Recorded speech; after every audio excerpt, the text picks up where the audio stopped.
Hello, my name is Celina, and I'm a part of the Let's Discuss A Course in Miracles webinar team at the Foundation for Inner Peace. The Foundation's mission is to publish, distribute, and discuss A Course in Miracles, and we hold these Let's Discuss online webinars to express our vision of extending love through its teachings. Today, we're bringing you Forgiveness Made Easy. The session is pre-recorded and approximately 90 minutes in length. We want to thank all those who submitted questions in advance on this topic. We are also happy to announce that simultaneous Spanish translation is available for today's webinar. Attendees can listen to Spanish by selecting the interpretation button in the webinar controls and selecting the Spanish channel. The slide on the screen illustrates how to listen to the Spanish language while on the Zoom webinar. Before introducing our guests, I invite you to join in prayer. From the text, chapter 2, A Course in Miracles tells us that we can do much on behalf of our own healing and that of others if we think of our situations in this way. I am only here to be truly helpful. I am here to represent Him who sent me. I do not have to worry about what to say or what to do, because He who sent me will direct me. I am content to be wherever He wishes, knowing He goes there with me. I will be healed as I let Him teach me to heal.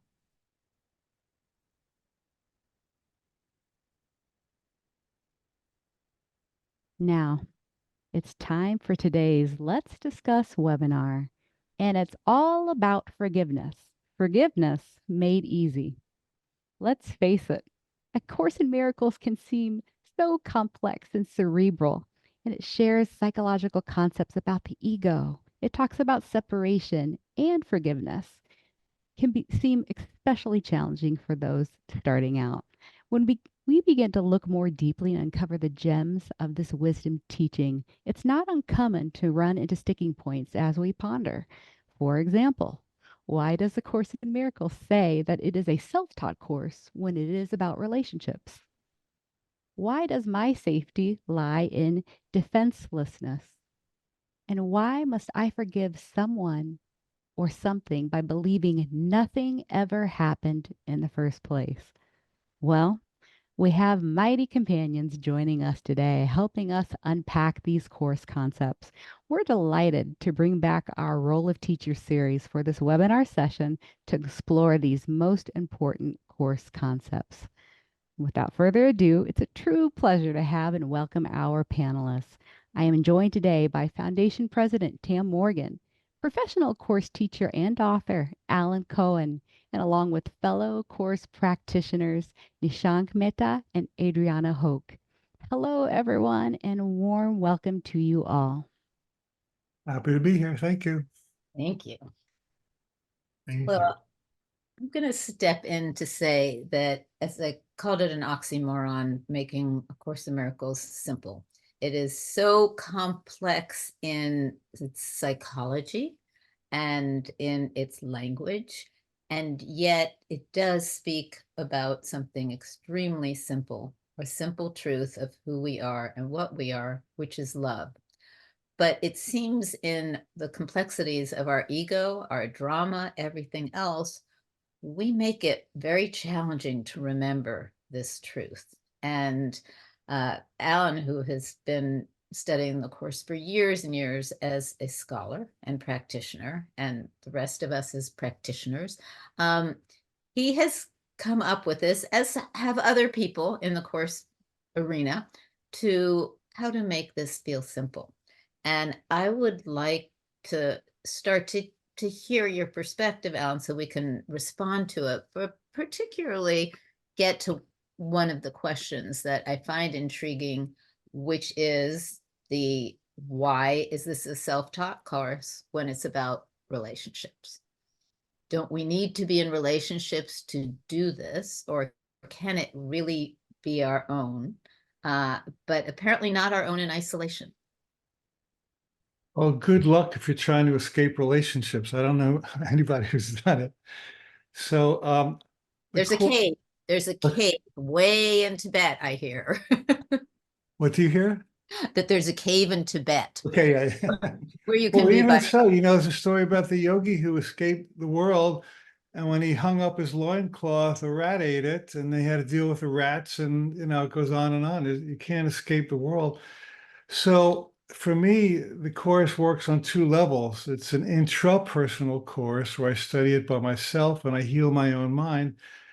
And then there's a part where I get to go into the world and work with the principles and relationships. And I don't see it as one or the other. I think that we're learning from inside out, and then we also learn from apparently outside in. So to me, it's all one. Thank you. I mean, it's reminiscent to me of Ram Dass saying that he was completely experienced enlightenment when he was in India, and then he took the plane home, and within 10 minutes of being with his father, it all disappeared. So Yeah. he knew where his work was. And I think that that's here. And what do you guys feel about this, Nishank, Adriana? Well, the way time, the way I look at it is, as the course says, there is no other, right? It's all one. And one of the things that is mentioned in the preface, that is what is most important for me, is projection makes perception. Mhm.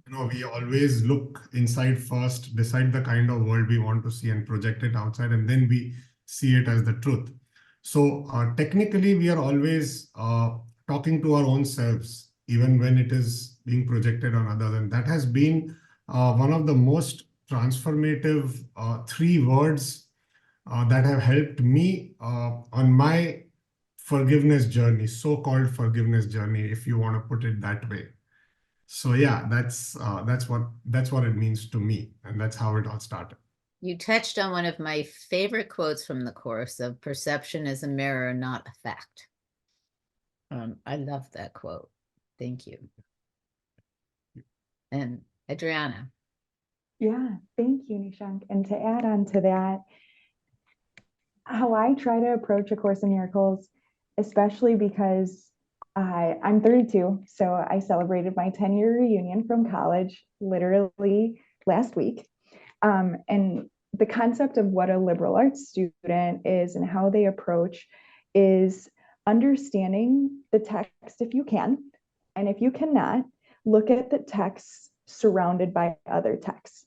And so one of the texts that I can bring forward right away about the self-taught course within relationships is that Gary Renard, in his book, The Lifetimes Where Jesus and Buddha Knew Each Other, brings up the lifetime of Lao Tzu. And within that lifetime, Lao Tzu practices following the Tao, rejecting society, going back to nature. So you have literally no relationships, to Tam's point of going into that cave in Tibet. But then as you proceed forward in time and space, that is, with the lifetime of Buddha, there is the practice of the middle way. And so you have all of the things within society with regard to your husband or your wife or your girlfriend, boyfriend, whoever it is, in addition to your children, and all of these potential lessons that you have in front of you so that you live within the world, unlike what you did with Lao Tzu, taking it a step forward and allowing yourself to live in perfect peace within the society at large. Thank you. I think, Alan, I'm gonna ask you now to say a little bit about the book that you've just brought forward, because it's really through experience and how to make all of these concepts more simple. We use that word. So I'd love for you to say a little bit about that so we can get deeper into the conversation of how could forgiveness possibly be simple. Yeah, the book is called Of Course in Miracles, When Love Becomes a Way of Life. And for me, it's about applying the course in daily life. I know that course study and meetings can get very esoteric and abstract, and people, Robert Holden said that the course is the only book that's been purchased by millions and read by only a few because people get sidetracked. So what I attempted to do in this book is to give lots of really practical daily examples of how we can learn from what happens in the world to edify our spiritual awakening. The first example I gave was I was visiting a friend who's very clean, and she really is real nervous about bugs and dirt. And I'm sitting on her couch and I hear, "Ah, a cockroach, a cockroach, ah, ah, ah." Now, it didn't freak me out because I grew up in New Jersey and I was on a first name basis with many cockroaches. Uh, so I got up to help her, and I went to where the cockroach was and I said, "You don't have to worry about this because it's a raisin."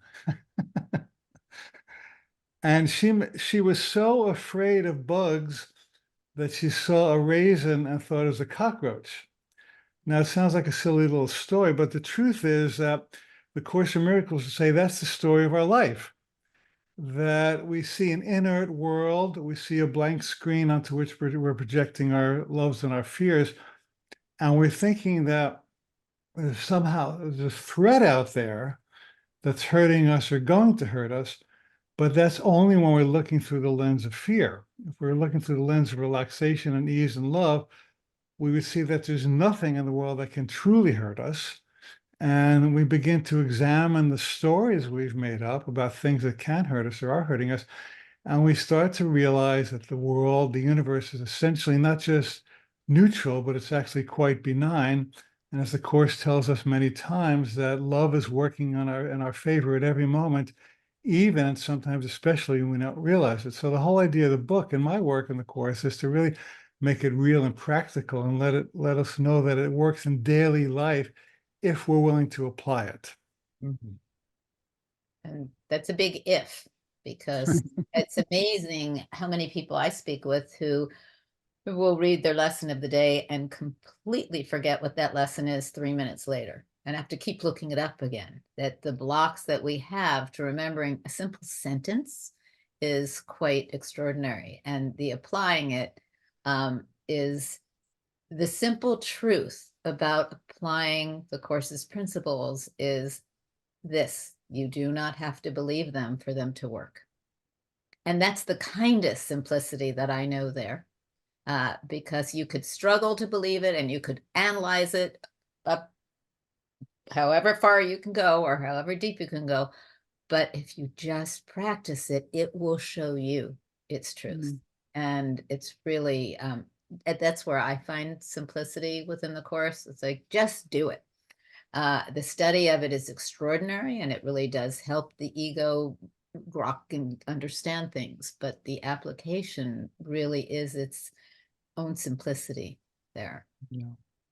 May I jump in with a question, because we had so many people submit questions in advance and really want to understand the nuts and bolts of doing forgiveness. Of course, I also want to say first, Alan mentioned his book, Of Course in Miracles. His second, which is a natural follow-up to his first book, A Course in Miracles, Made It Easy. So I just want to mention that. And considering everything that we've said so far, like we had someone write in and they said, please describe just what is a fast, easy way to practice forgiveness continuously and on the run. So they really want to talk about the ease aspect of forgiveness. And that might be a fun way to start off a conversation, because we had many talk about how do we do it through the Course, but what's also an easy way to remember and to continue to practice it and keep it in our daily practice. Who wants to start? Can I? Yes, of course. You can even just jump in. Yes. So, to add something to Tam, what you were saying, in the last 1 year, I've had the privilege to work with people who deal in the stock market, where, they're traders, and every day there is a loss and every day there is a profit happening. It's happening every hour, every day. And it was so beautiful to see the application of a course in that world, in that world of money, in the world of daily profits and losses. And whenever we start a study group, it's my thing that we are not just here and coming to talk nice things and feel good about ourselves. Like you said, you forget this just 3 minutes later. And let's see how we are living this. And one of the most important things that come up is, how do we deal with losses? How can we forgive ourselves? How can we see that the loss never happened? Like today the money was there and tomorrow it's not there. How can I see that? And one of the things that I begin with is the 3 A's. First of all, awareness. You are aware that you are angry, you're furious at yourself. Then comes acknowledgement, validating what has happened. It's okay. It's really okay that we had to follow a particular system and we couldn't, and the greed got better of us. So that's acknowledging and validating what happened. And the most important A comes later, which is acceptance. 100% unconditional acceptance of who you are and what's happened and everything. There is no denial, but you are in complete acceptance. And then the best and the easiest way to practice forgiveness ongoingly is to deal with whatever is happening with complete tenderness and with complete gentleness. Treat it with love is something that we are very, very focused on. I hope that helps. Oh, that's so wonderful. It reminds me of my mother's third husband, Bill Whitson, who was in charge of all of the translations of the course into 27 different languages. He decided to go into day trading specifically for that learning. And he started with some money and he wanted to see what his emotions were going through in the winning, the losing, and see how detached he could be in it. And what happened was he started winning. I'm calling it winning. He started getting so much correct in his choices in the day trading that he suddenly became, for a brief period of time in the first year, famous for doing this. And people were calling him all over because he was cited as one of the new gurus who was making so much. And he noticed how many people were coming to him for this advice when he kept saying, but I'm detached, I'm not attached to what happens. Well, then the opposite started to happen, and he started to continuously start to lose. And no matter what he had said about the non-attachment while he was winning, he started to go through a lot of egoic things. And one of the biggest ones was that what people were now, how they were now looking at him, and he didn't expect that part to happen. And so his work was very much moving it through. And he ended up really being non-attached, really being it. And then it was no longer an interesting game for him. But he learned so much in different levels of it. And it was his own forgiveness of his own self at the end of it for feeling maybe a little lack of hubris for thinking that he could ride it with that non-attachment, even though it was his own experiment to see that. So it is extraordinary what comes in with power and money as it starts to grow, and how you can use that. And I was always very, very impressed with him for that. So thank you for that example. Yeah. Go for it, Thanks Alan. for adding. I think this will What help. helps me in a similar vein to what both of you and Nishank shared is I reframe forgiveness as taking back power over my life, which I have misappropriated to some external source. And I had a good insight with the coming elections. We're not getting political here, but it's more of a spiritual lesson. I am not thrilled with either of the candidates we will probably have. And I was worried about one of them, I worried about the other one.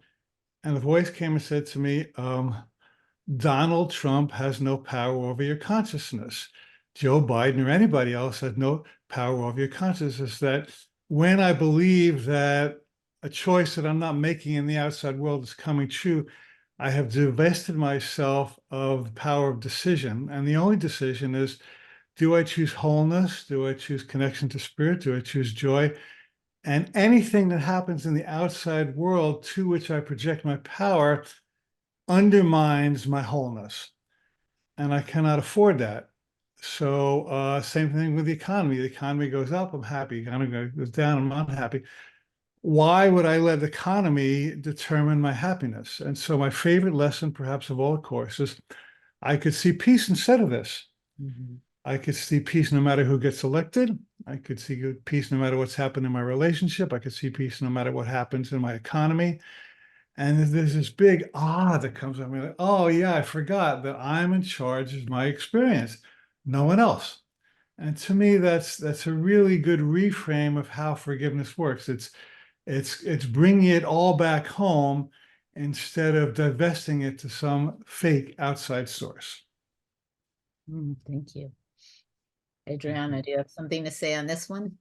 Yeah, Alan, that was so beautiful. And thank you for inspiring me, especially for what you showed with your example, is that all Alan showcased was that was needed was a little bit of willingness. And so spirit will take that little bit of willingness and bring it forward to what Nishank had walked us through from awareness, acknowledgement, and acceptance. With that, all you have to do is ask. Spirit is there for you 365 days a year, 24/7. There is never someone that's not there with you. It is a beautiful concept because we really think we're alone. You are never alone. And another aspect that I wanted to bring forward to you is our Miracles Live 365 teacher, Maureen Muldoon. She once said to us, she's allergic to work. And I love that so much because we think that forgiveness is work. It is not work. All you have to do is ask. Spirit will do all of the work for you. You just come forward with your little bit of willingness. I will, this, which is so true. And I will add that for me, the quickest way or the easiest way to practice forgiveness continuously is to remember to laugh. That's what breaks it for me. The seriousness that I get, this person did that or that happened, and that whole mentality, which can be victim mentality, to remember one, not why is this happening to me, but why is this happening for me? And number two, the joke's always on myself. Like as soon as I can get the joke out of what's going on and laugh, I get to really understanding the statement in the Course, and God's Son forgot to laugh, because that's what keeps me away from spirit. And that's what keeps me from feeling like I even want to forgive something, or even that I want to remember that this never happened, because it feels so real and it's concretized to me. But with a little laughter, it's really hard to hold that line, and it opens up. So that's one of my tricks for doing it daily, if I can remember it. Sometimes it's a little difficult, but the more I practice, the more I remember. That's great, Tam. You touched on something, a direction I'd like for us to go next, about a little bit more about what didn't happen. We had so many questions about what is forgiveness and how did it not happen? You know, it was great. Everything everybody added was so helpful. And I loved how Adriana said, you know, it just takes a little bit of willingness. And Tim said, remember to laugh. But the little bit of willingness always makes me think of in the manual for teachers, how Jesus says it actually takes an abundant amount of willingness. He comes back to say that. So it's almost like there's a little trick there in the Course. It's a little bit of willingness. But then as we continue practicing, we're like, whoa, there seems to be an abundant amount of willingness there. So if we go a little bit deeper, there's a lot of things that come up that seem to take an abundant amount of willingness. One of the biggest questions people are asking is like, we need help, especially on the never occurred part. You know, please explain why the Course says that nothing ever happened in the first place. And that was what Tam was going to in your answer. So who would like to jump in? Because, and I'll just add, so many questions on this. How can we forgive ourselves for something we are sure we have done? Okay, there's the story there. And I'm pretty sure this has happened. How do we forgive your brother for what he didn't do when all of our senses and logic and reasoning us tell us that we did it? So we're definitely having this experience. Help us out here. Well, it's actually really simple. The course says, quote, "This is a very simple course." And the best analogy, of course, is a dream. And you have a dream and you're having a nightmare and somebody's chasing you, or you're having a lovemaking dream. And you wake up and all the characters in the dream disappeared, and every event in the dream disappeared. And the course wants us to apply that same dynamic of waking from a nighttime dream to waking from a daytime dream.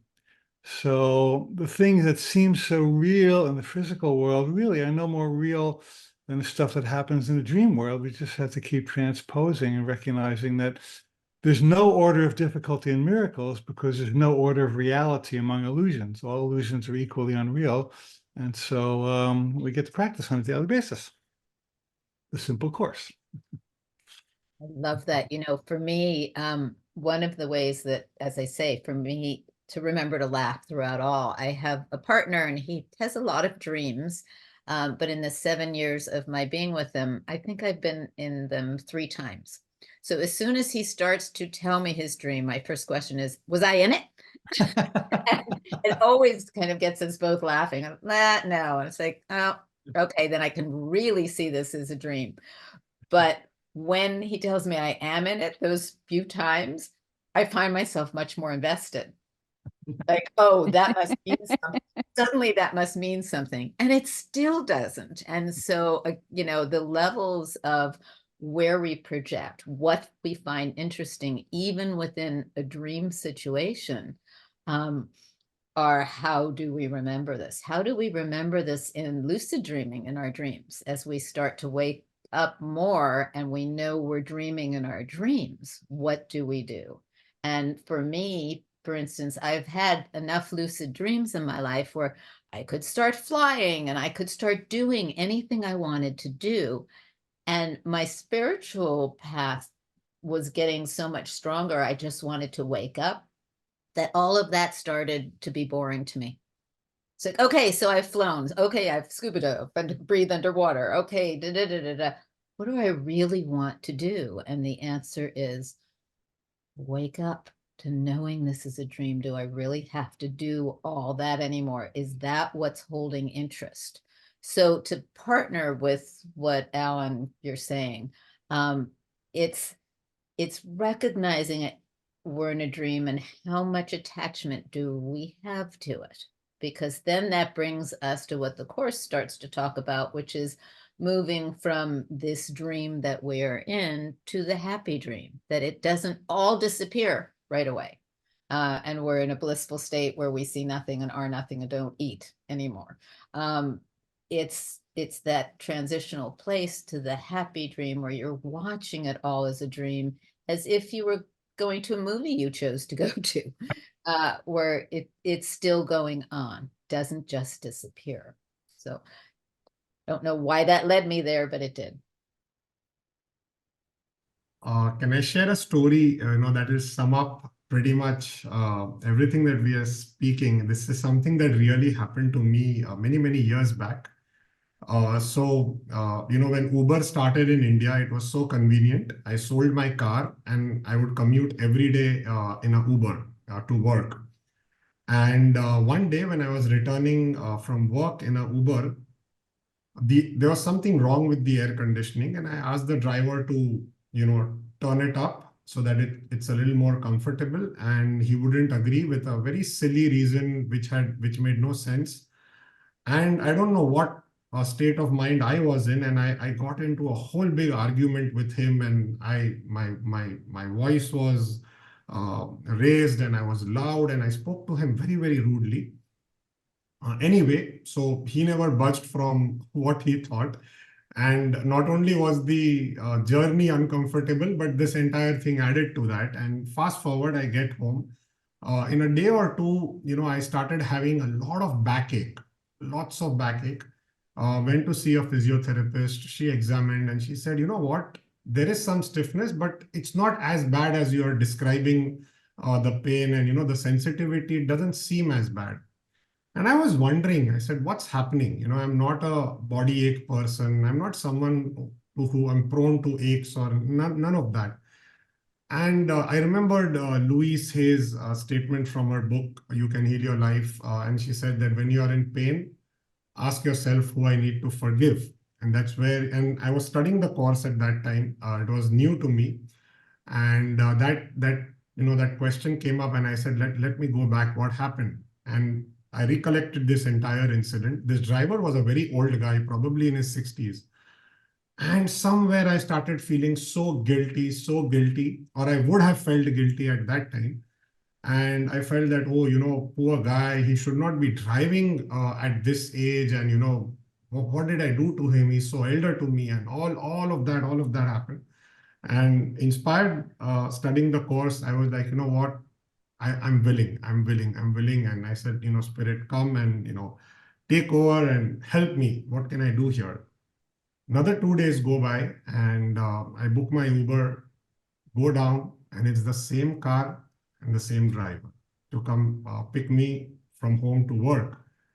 And not in the history of 2 years of Ubering had once that happened that, I encountered the same driver. So I was like, wow, this is something. Absolutely spirit at work. And I sit in the car and we start driving. And then, I start conversing with him. I said, just 3 days back, this happened and you picked me up, and, we had an argument, and I'm really sorry about it. And please forgive me. I was ranting all of this, and this guy had no clue what I was talking about. Absolutely clueless. And he literally demonstrated that none of this ever happened. And I asked him, I said, Chacha, we call Chacha, it's uncle in English. And I said, Chacha, you don't remember, I did this just 3 days back. He was just nodding and he was completely clueless of what happened. And the drive goes on. And I'm like, oh my God, I made such a big deal out of this whole thing. And all of that I was telling myself. And we reach the destination. I open the door to get off the car, and wham, all of the pain vanished, as if nothing had happened, as if the pain never happened. And I was tempted to sit back in the car just to see, has it really gone? How is this possible? And that was my greatest learning of, forgiveness recognizes what you thought your brother did to you never happened. And that Uber driver actually demonstrated that. And I was so surprised. I could not believe myself. So I went into the application and I really saw, is this really the same guy, the same car in the history? And it was. And I was like, my goodness, this was something. So, this was one of the greatest demonstrations I could have experienced around this topic. So yeah, that's my story. That's so fantastic. Same stepfather, Bill Whitson, towards the end of his life, he had an expression that I loved so much. It said, some of my favorite memories never happened. Very good. Yeah, beautiful. Well, Nishank, it's not just, great story, by the way. It's not just what my brother did to me didn't happen. It's what I did didn't happen either. I you know the story, Nishank. So when I was in high school, I used to walk to school every day with my buddy George. And one day in my senior year, I just casually put my arm around his shoulder, and he didn't like it, and he threw it off. And it was kind of an uncomfortable moment. Nobody said anything about it. We graduated, and that memory stuck with me, like I really invaded my buddy's space. We went our separate ways, and 30 years later, I walk into my office. My secretary says, oh, a guy named George called, and he said he wishes he could walk to school with you again. So we connected, and next time I was in New York, we had lunch together. I said, George, it's haunted me, that memory of that day when we were walking to school and I put my arm around you, didn't like it. I just apologized for invading your space. And he looks at me and says, I have no idea what you're talking about. He says, all I remember was that you used to wait for me every day, even in the rain. And it was gobsmacking to realize that the only place that, quote, sin lived in the universe was in my mind. George didn't know it. God didn't know it. Nobody knew it. I made up this story. I'd sinned, so to speak. And I thought, well, wouldn't it be interesting if that was the story of my entire life, where all the cumulative sins I thought I believed, God didn't know about. The universe did not register any of my sins. I was the only one who registered. So how liberating to recognize that if I just get my mind lined up with spirit and I forget about my sins, then I'm home free. I'm the one who needed to forgive myself. George didn't need to forgive me. I needed to forgive myself. Yeah. And when we think we are standing up on someone else's behalf, that can happen as well. In it as an ally to someone, because I remember I was out somewhere and I was engaged to be married years ago to my husband, and I met a man. We're in a parking lot, and he asked me out on a date, and I said, I held up, my hand, and I said, "Oh, I'm getting married in a week." And he said, "Well, do you have a sister?" And I said, "Yeah, I do have a sister." So I set him up with my sister on this blind date, and she saw him across the street looking in the window, and we look very different, she and I. She's a stepsister, and he disappeared. And I was always so angry, like, how dare he do that to my sister? And I was so upset with him.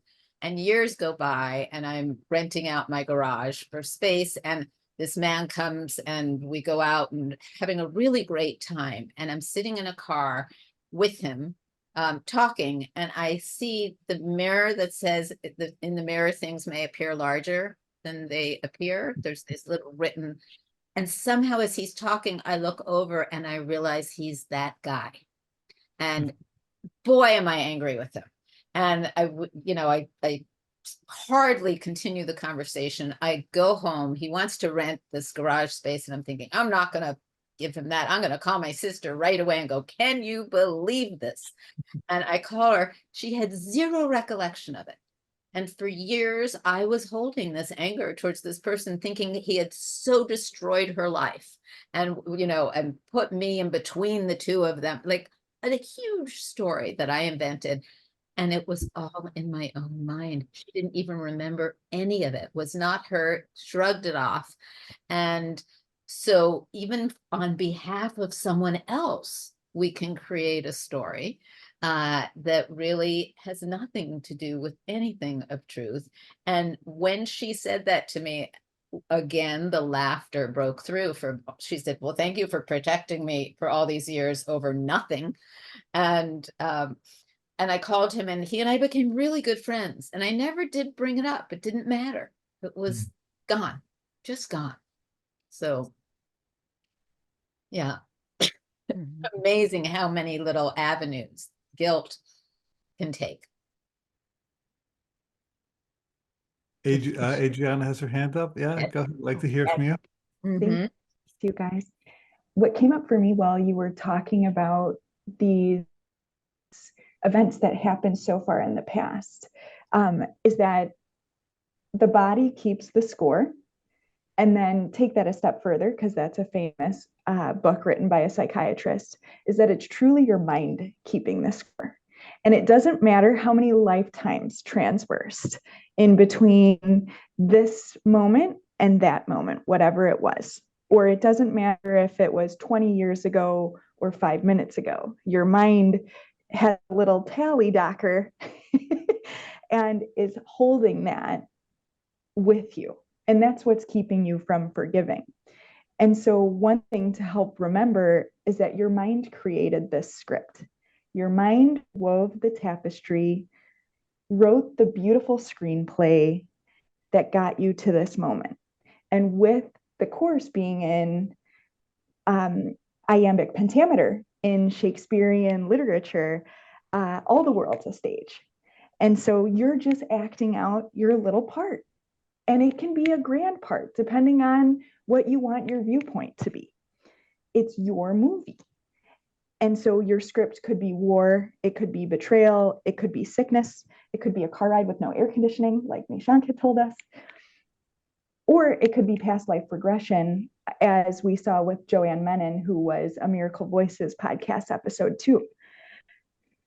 You created this moment, you created that past moment, and you can get out of it. You're an all-powerful being. It's up to you to tune in with spirit so that you can move past it. And you can do it anytime. It's, to Alan's point, it's that easy. And to Tam's point earlier, that hard. We make it that hard for us.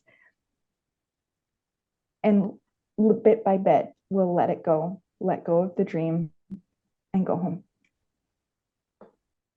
Yeah, there's a sub theme here I want to underscore with Nishank's stories and Tam's stories and my story, that the thing that was unhealed, the person that was unhealed, eventually came around for healing.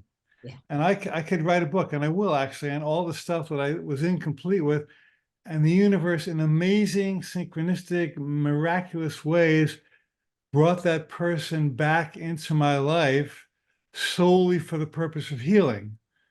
And that's the majesty and the intelligence of the universe is always working on our behalf to attain complete completion through forgiveness. Yeah. Good. And how much we really, really do misperceive. I mean, from Rashomon, where each person has a different experience of the same situation, to every single day, if you ask people in a situation what they each saw or thought, it can really, the range is extraordinary. And when you start asking people about themselves within that same situation, you realize what their projections are and why. And what they're each experiencing is based on their past and based on the way they're used to seeing things, or on wounds, or on anything else. That's why we keep going back to the Course. It says, this is not real. Nothing here is real. And so just to loosen it. But there is, as I said, a tremendous fear that I have encountered with people saying, well, if this isn't real, then what is, and what am I going to do? And my son isn't real, or the fact that I just lost a child isn't real. And that goes into mixing levels. And it's really in this world of awakening and seeing that nothing is real, very important to be caring and kind about those who are at the place where the experience of this is completely real at this moment. How to loosen it? How do we go to the simplicity of loosing it? And you don't tell someone who, or I wouldn't recommend telling someone who has just lost their child or their pet or anyone who they are mourning, that this is not real at this moment. It's more compassion first, kindness first, gentleness. Let the path, let the practice show them, support them during whatever this pain is, without taking it on oneself, but truly don't mix the levels of we are all one and this never happened to you didn't experience tremendous pain from the loss of something at this moment. And how do we help people see it differently without putting their noses and face in it that way? So just in addition here, to be gentle and kind is part of the nature of spirit itself. It's not the slamming someone into a knowledge before they're even able to hear it. This is a really, really, really important point, Tam. When Jesus walked the earth, he was extremely compassionate and he helped people in the physical world. He had 5,000 hungry people, he fed them. He had dead people, he raised them. He had sick people, he healed them physically. He went to a wedding and he turned the water into wine physically. So if he was just a non-dual dude floating around saying nothing, this is real, this is not real, and we're all just one, then why did he spend so much time answering people's physical needs? And the answer is because he had compassion and he's willing to step into the world and to help people at the level I would say most needed it and wanted to receive it. Beautiful. Yes, and there also is the perceived difference, and I will underscore perceived difference of someone who we're investing with the power or the perception that they are awakened to knowing their true state. Let's call this Jesus, to being able to look at a cripple and say, "Wow," because he does not see them as not being able to walk, and that transference gets made because it's so wholly pure unto the person that is Jesus to be able to only see their healing. Not to be like me, who gets into compassion and can hug someone and say, "Tell me your whole story so I can help you heal it." And then I go into a whole different type of healing work, very different than being completely awakened to seeing that. And that's the practice that I know for me in the course I'm moving towards, being that being that can feel and see that truth instead of the one who gets so involved in the storyline to help work the healing through. And there are levels of that as well, that that's a really experiential learning. So great. Now, I don't know that that makes anything simple. I can just tell you it works at whatever level your understanding is at the time, but it still works. Yeah. Well, if we could, let's unpack that a little bit more. Because not only do we have a lot of people write in and say, oh, how do I forgive high stakes betrayal? How do I forgive something I can't forget? How do I forgive this, not another person, et cetera, et cetera. So this process of forgiveness, there are questions that came in about how do I forgive? Like the anger keeps coming back. Okay, I keep forgiving, but it keeps coming back. Why is this continuing? To return in my life. Excuse me. Why is this continuing to return in my life? So that is something that seems to be just returning for people. Let me see. Hold on. I just lost my place because I spilled my drink. How will I know something is completely forgiven? So that's another question. How do I know forgiveness is working even if I don't feel forgiven towards that person? So this idea of feeling, if you're still continuing to feel anger and upset, is it working if you're doing forgiveness in the way the course is asking us to do it? What's Well, I your have Go ahead. definite answer for this, but I will allow anyone else to go first who would like to jump in. Okay, I will tell this story and ask for my partner's forgiveness in my telling it. He had a big block about getting married and was very, very, very concerned about it because he started to realize that it wasn't that he didn't want to spend the rest of his life with me per se, this life, but every time there was talk about marriage, he would contract considerably and he would lose himself. And he started to realize that. Excuse me for a second. And in that, he did some deep personal work and realized that he had started to connect because of life experience, marriage with separation and divorce, alienation, and death.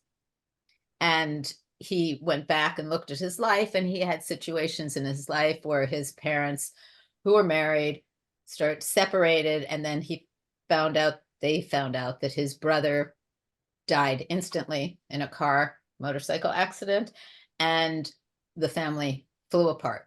And then he got married, and he and his wife had a baby who ended up dying at almost age 3.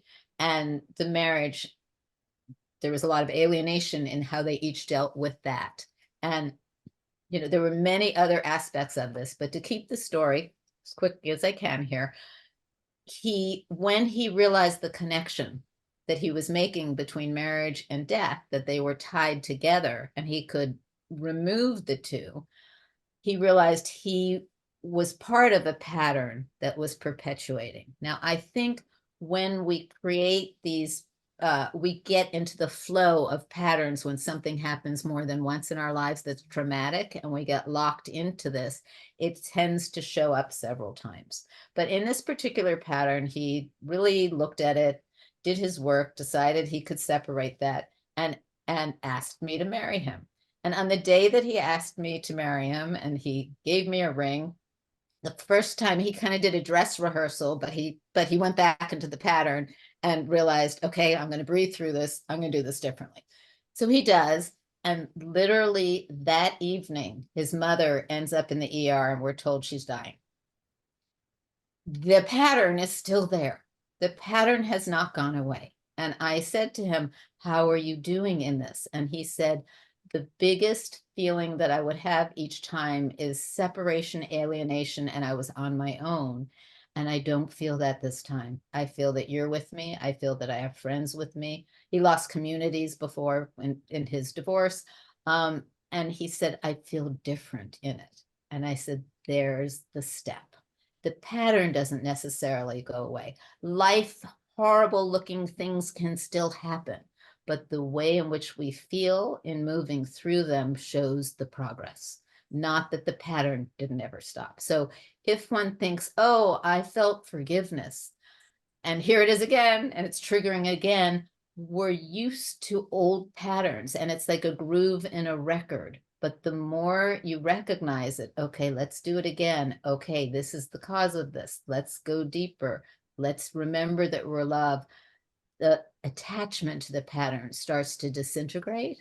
And also, as Bill Thetford used to say, the measure of checking your own evolution in your practice is the time it takes in which you remember this. And it gets shorter and shorter and shorter. And then the pattern may come and you're not triggered in it. And then the pattern may never have to come again. So that's my particular response, but jump in, guys. So yeah, I'll jump in here. Like you said, the pattern may repeat itself, but what do you do in the interim? One of the questions on the chat is, am I still doing it? One of the things I had this one actual experience. Someone spoke about losing your child. Your child dies, and I had a client who was 11-year-old, moved on. Alan, even you know her, and she was dealing with so much rage. When it was clear that it's about to happen any moment, I went to meet her at the hospital, and she had this Course in Miracles book with her. She's a part of a study group as well, and she said, you know what, I feel like tearing this book, every page of it. And there was an ocean next to the hospital, and she said, I just want to throw it in the ocean. There was so much. I said, you know what, let's do that. Why don't you go up, bring it, and let's do that together. It's okay. And that response itself was very calming. It was complete acceptance that this is okay as well. You don't have to forgive. You don't have to do anything. It's okay. Simple acceptance of what's going on, and that's fine. And that's enough. So the point is that it's okay to feel, and it's okay to not want to forgive as well. That's totally okay. Even the acceptance of the unwillingness, the willingness to accept the unwillingness, I think can help a lot. So that's something that I experienced in one of the journeys, and I was like, yeah, this works as well. And fast forward, she's doing so much well at this point in time. So yeah, that's something that I thought I want to jump in and share. Oh, thank you so much. It's really true. Adriana, do you have a comment? Yeah, I wanted to bring the course principle of if you have not forgiven something all the way, you haven't forgiven it at all. So let's say you're at 99.5%, but you still have your 0.5% left. And A Course in Miracles is telling you, oh, well, you haven't forgiven it at all. This being said, your lifetime is progress. The fact that you're showing your little bit of willingness is also progress. So I want to reassure those course students who are still in their forgiveness lessons, just like me, that it's okay that you haven't forgiven it all the way. And how you know it's working is that your dream is becoming happier. You're smiling more, you're laughing more. You can feel the change within yourself. For those of you who have been practicing for many years, try to think of what you looked like, and I'm closing my eyes because I'm thinking of myself before my course practice became more serious. I am night and day, a 360-degree difference. You will hear more from others that you laugh more. Some people will ask you, what's so funny? And nothing's funny. You're just showing up and it's a good time. Things are healing. Some of it is in your awareness. Some of it is not, because spirit is doing loads of work. Who knows how many energy fields worth of that work is being done. And so that's where I want to reassure not only myself, because I'm the only one here, right? But every little bit helps. And so we all have our own forgiveness lessons. We all have our own judgments. I can say with my parents, they're going through a horrible divorce, and next week will be 2 years. And I have so many judgments about both of them. That being said, the judgments have become less harsh in the last 2 years. And one of the resources that I've used is Byron Katie's work. And so I highly recommend for anyone who's struggling with whatever concept. It can be as trivial as air conditioning. It can be as, sorry to call you out, Nishank, or it can be as big as you're an incest survivor. Work will guide you through how to overcome. And there is also the aspect of you may need to do several worksheets, 20, 30, 100 on the same concept. That's okay. And so we can also post the worksheet from Byron Katie as well. It's a wonderful resource. That's great, Adriana. Thank you. You know, what made me think listening to all of you is just a good barometer of knowing that it's working is that you are more peaceful, like over time, the way, you know, all of you touched on that. And I do remember, Nishank, the first couple of years of studying the course, I wanted to throw that book across the room too, at least 2 or 3 times.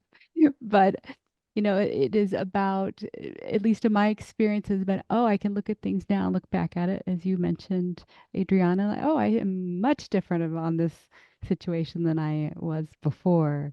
And I look at these opportunities of forgiveness as a gift because they come up when you think about it too, and the way the course talks about it, the feelings that come up on the screen in the mind are just symbolic of something out of our awareness, that deep guilt that keeps coming up to get healed. So even it comes up 10, 20, several hundred times, and you're doing the practice, that's what matters. So that's I how just I've want looked to at add it. something to this. 2 things. First of all, that last little percentage that's left suddenly feels like it's bigger than the 100% ever was. I mean, you get closer to that line, and that can come up so big that you can't believe that that was just a tiny little percentage left.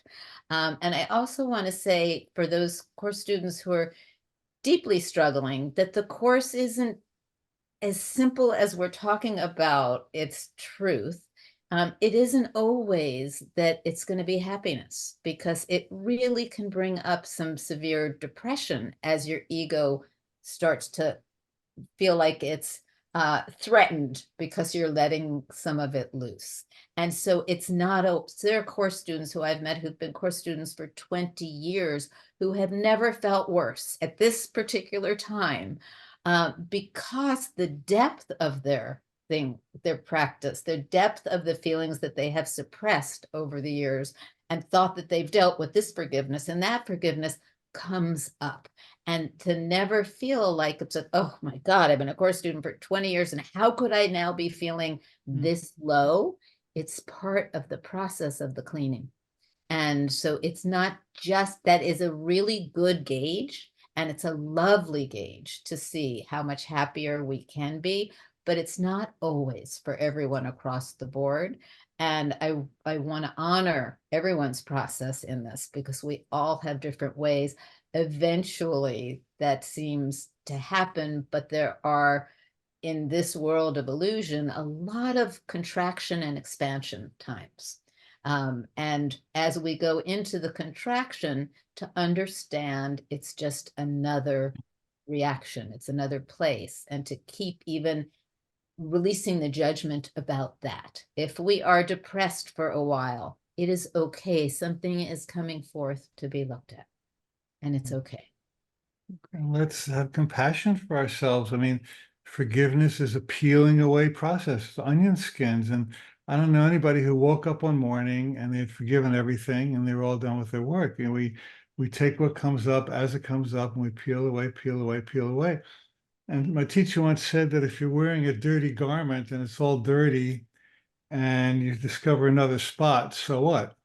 But if you have a beautiful white clean garment and you discover a spot, it's much more attention getting, because it's a big contrast to the cleanliness you've attained. So when a long-time course students get depressed or angry, goes into a hard time, maybe it's because you've purified your consciousness to a point where that depression, which would have seemed no big deal years ago, is now a big deal because you've advanced so far, and it's a vibrational mismatch to where you've come.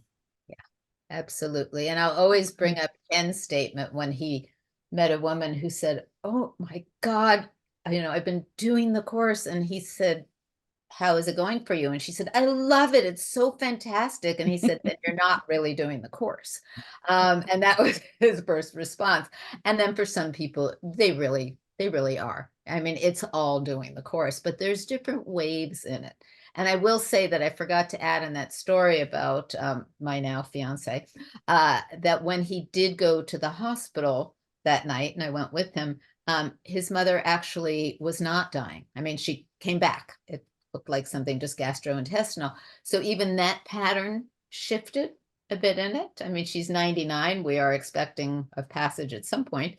But the difference, like the dream becomes a little different. The pattern still can become a little different. And even if one is depressed as they're doing the course, there is hopefully the awareness that this is really moving through, and the trust that it is.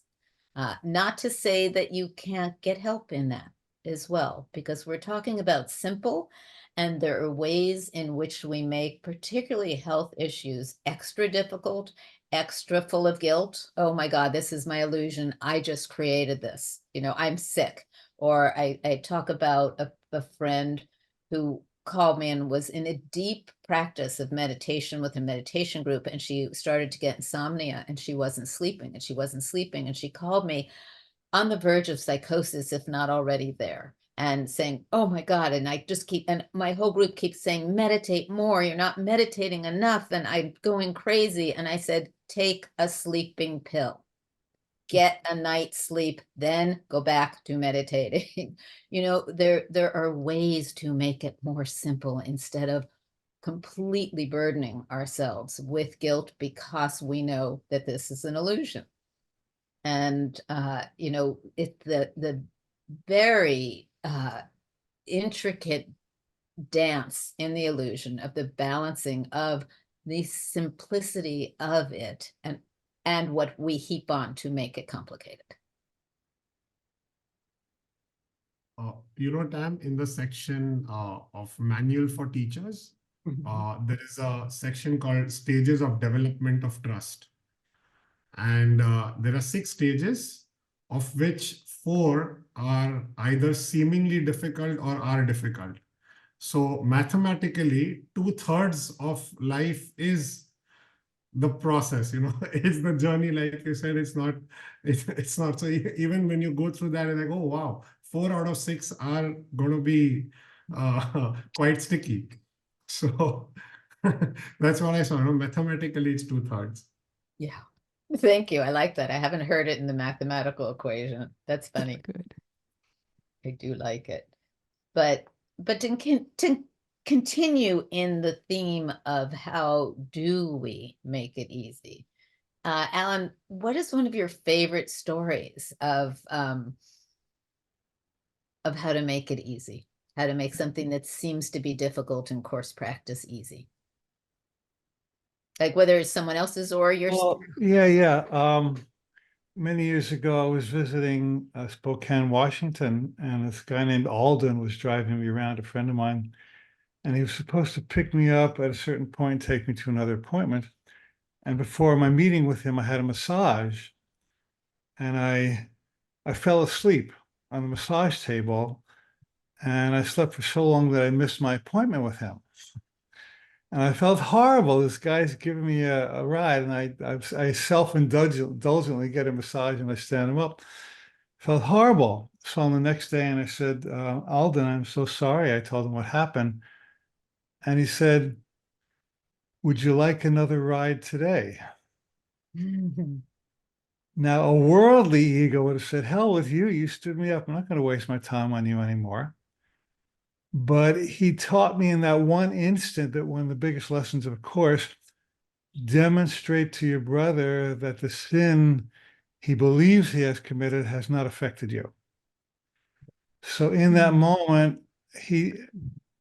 that might have been the greatest teaching I've ever had in forgiveness, because it totally defied the world's values on retaliation and guilt and punishment.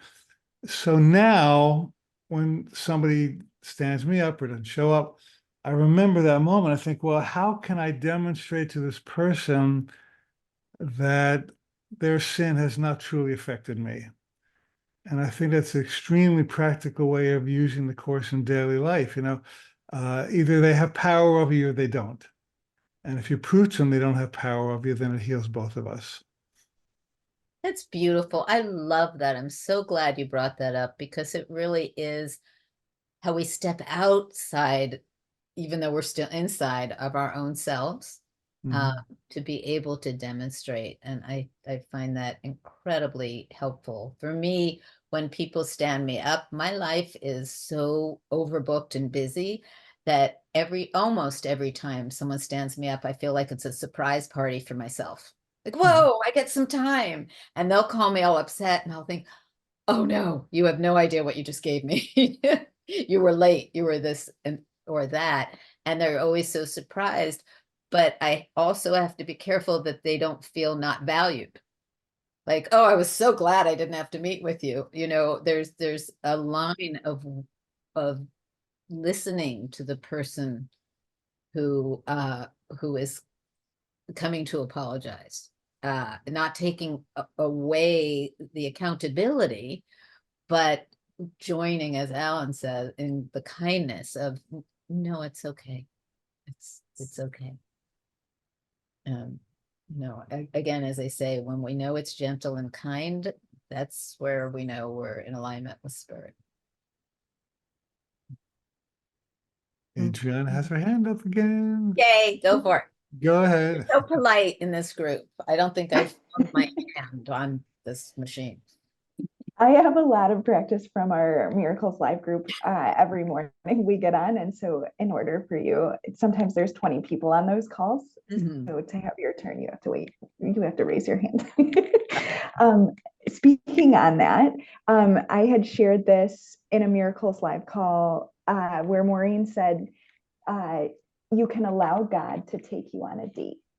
And so just like Tam was saying about how she's overbooked, we believe that we set the schedule. We believe that we run these corporations. We believe that we run the world. LOL, no, God runs it. And so once you are willing to let go and let God take you on a date, God will do incredible things. I was supposed to go in the rain. It was pouring down. It was April 2 years ago. And I was getting on the bus right outside our apartment, right on Lake Michigan, to give you a full picture of it. So the wind is blowing. I'm getting soaked as I'm waiting for the bus, and I'm super annoyed because I have to go meet my friend out in the suburbs. And so I get on the wrong bus because I'm not paying attention. So then I'm going literally the wrong direction from the train station to go meet my friend. And so I wait a couple stops to decide what I'm going to do. And I asked the bus driver if it's ever going to turn around to go the other way. And he said, no. He said, you're absolutely going the wrong way. And I end up in front of the South African chicken joint called Nando's. And I'd never been. And it's a global chain. It's wonderful. Highly recommend for anyone on the call. And I walked in still in the pouring rain and ordered myself and my husband a wonderful South African meal. And I walked home again in the pouring rain with my chicken in hand. And I just got to laugh and laugh that God got to take me on this date for chicken. And I got to dance in the rain the 3 blocks all the way home and slow down. Sometimes we think because there's this schedule and there's this long list of things to be done, that it has to be done in a very, very specific way. And the first characteristic of a teacher of God is to trust. And so it's hard to trust, especially when you think you know best and your puny little body can handle everything and get through all of these trials and tribulations because you already have to date. But when you're willing, God will show you just how powerful you are, and you can do it with a smile on your face. You can go on a date with God. You know what I really like about our conversation is that we're all telling stories that prove that the miracle principles work in real life. Mhm. It's very easy to get into the metaphysics of revelation and eternity and all that kind of stuff. But, we're all giving examples of how we use the Course in Miracles, and it's made our lives easier and the lives of those we touch. So I think this is a very practical broadcast for which I'm grateful to be a part of. Thank you. Thank you. Same. Everyone. I love the different perspectives, and they're all part of the whole story. Yeah. So we're getting close to time now, with just a few minutes to go. Perhaps Tim, should we close today in a way that we've done it the last couple of months with the meditation?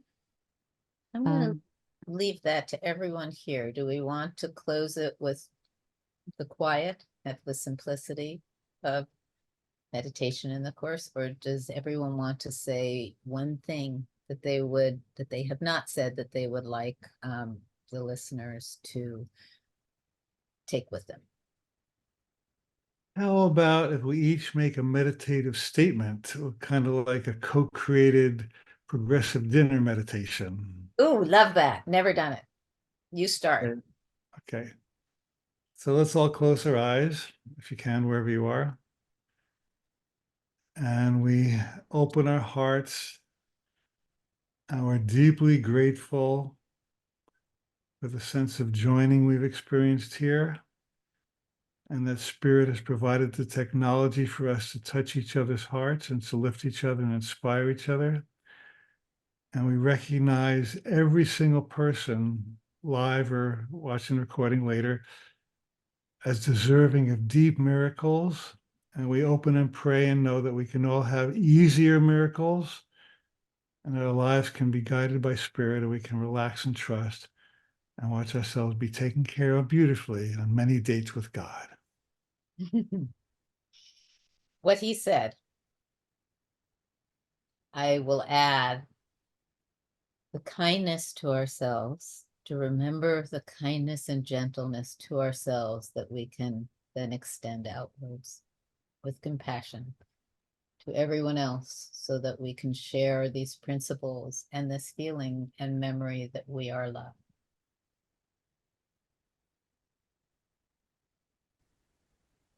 And I would like to add the lesson, God is the love in which I forgive, and love is simply absence of judgment. So it is. And I will add today's review lesson, the mantra from it. God is but love, and therefore so am I. Beautiful. And before we close and I go to outro, I would say, in remembering love, I remember to say, Holy Spirit, be you in charge. You be in charge of my mind. And there's only one of us. There's nobody out there. The audience of one.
Thank you, everybody.